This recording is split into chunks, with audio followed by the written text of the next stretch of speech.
أعوذ بالله من الشيطان الرجيم. بسم الله الرحمن الرحيم.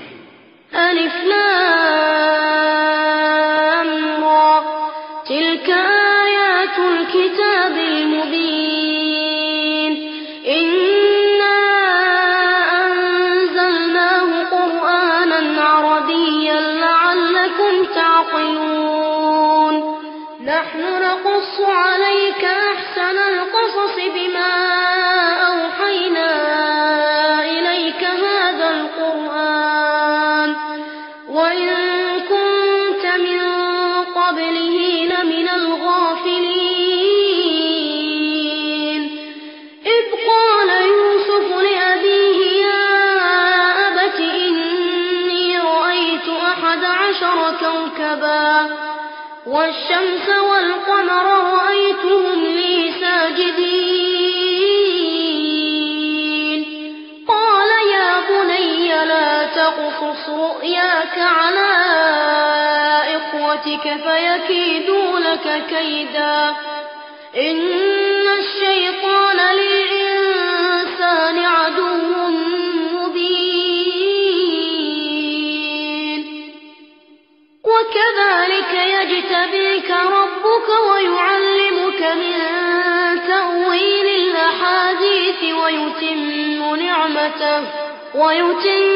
نعمته عليك وعلى آل يعقوب كما أتمها على أبويك من قبل إبراهيم وإسحاق إن ربك عليم حكيم. لقد كان في يوسف وإخوته آيات للسائلين إذ قالوا ليوسف وأخوه أحب إلى أبينا منا ونحن عصبة إن أبانا لفي ضلال مبين. اقتلوا يوسف أو اطرحوه أرضا يخل لكم وجه أبيكم وتكونوا من بعده قوما صالحين. قال قائل منهم لا تقتلوا يوسف وألقوه في غيابة الجب يلتقطه بعض السيارة إن كنتم فاعلين. قالوا يا أبانا ما لك لا تأمنا على يوسف وإنا له لناصحون. أرسله معنا غدا يرتع ويلعب وإنا له لحافظون. قال إني ليحزنني أن تذهبوا به وأخاف أن يأكله الذئب وأنتم عنه غافلون. قالوا لئن أكله الذئب ونحن عصبة إنا إذا لخاسرون. فلما ذهبوا به وأجمعوا أن يجعلوه في غيابة الجب وأوحينا إليه لتنبئنهم بأمرهم هذا وهم لا يشعرون. وجاءوا أباهم عشاء يبكون.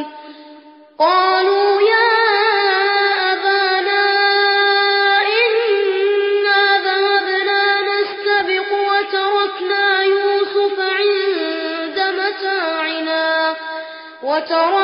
يوسف عند متاعنا فأكله الذئب وما أنت بمؤمن لنا ولو كنا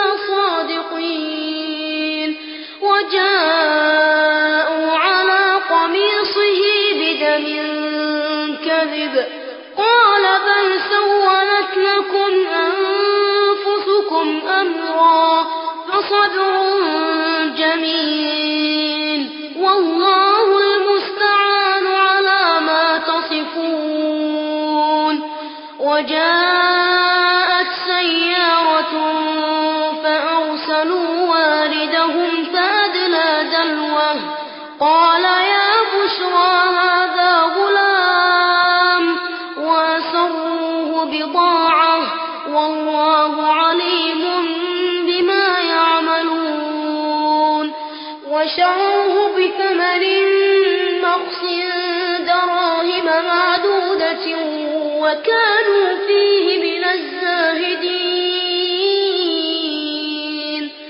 وقال الذي اشتراه من مصر لامرأته أكرمي مثواه عسى أن ينفعنا أو نتخذه ولدا وكذلك مكنا ليوسف في الأرض ولنعلمه من تأويل الأحاديث والله غالب على أمره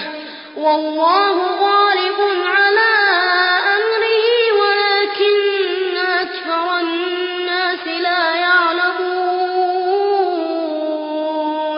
ولما بلغ أشده آتيناه حكما وعلما وكذلك نجزي المحسنين وراودته التي هو في بيتها عن نفسه وغلقت الأبواب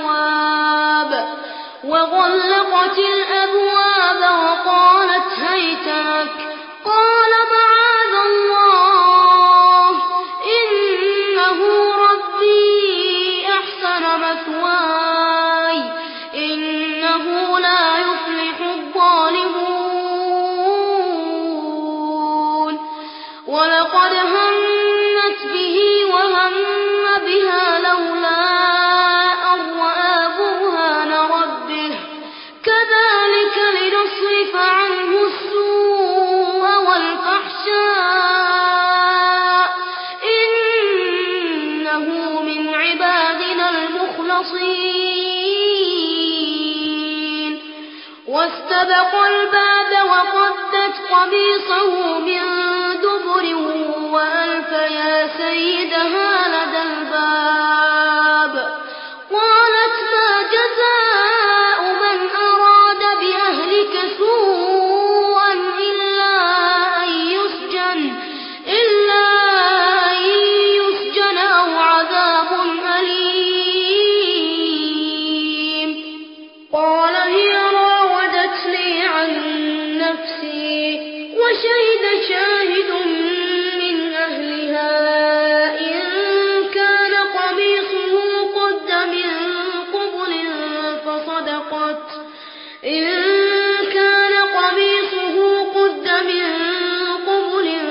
فصدقت وهو من الكاذبين وإن كان قميصه قد من دبر فكذبت وهو من الصادقين فلما رأى قميصه قد من دبر قال إنه من كيدكن إن كيدكن عظيم يوسف أعرض عن هذا واستغفر